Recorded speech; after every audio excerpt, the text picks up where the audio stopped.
नाही, खरं तर अख्ख्या महाराष्ट्रामध्ये एक संशयाचं एक वातावरण आहे, संभ्रमाचं वातावरण आहे. फक्त बारामतीतच नाही, जर फक्त इथं असतं तर मग वेगळी गोष्ट आहे.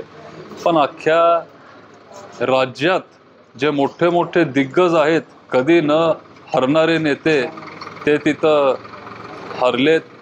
त्यांच्या त्यांच्या पारंपरिक मतदारसंघामध्ये एवढं काम करून पण ते तिथं निवडून आले नाहीत.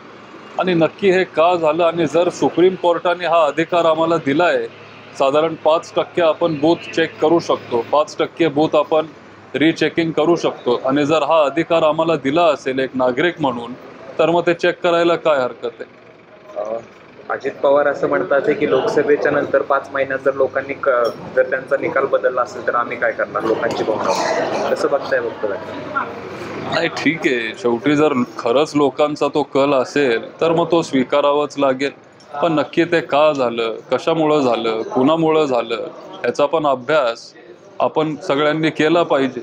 आगामी काळात कसं कार्यरत असणार आहे, काय नागरिकांना आश्वस्त करता? आता आगामी काळात आता विधानसभा परत 5 वर्षानंतर एवढं बहुमत त्यांना मिळालंय. महाराष्ट्राच्या इतिहासात कुणालाही एवढं बहुमत मिळालं नव्हतं तेवढं आता महायुतीला तिथं मिळालंय.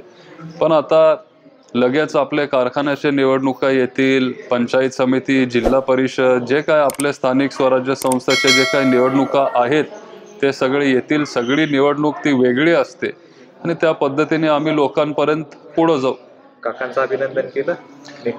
अजून मी करू शकलो नाही, पण उद्या जर ते मला भेटले तर मग 100% करीन, आणि आता तुमच्या माध्यमातून पण मी करीन.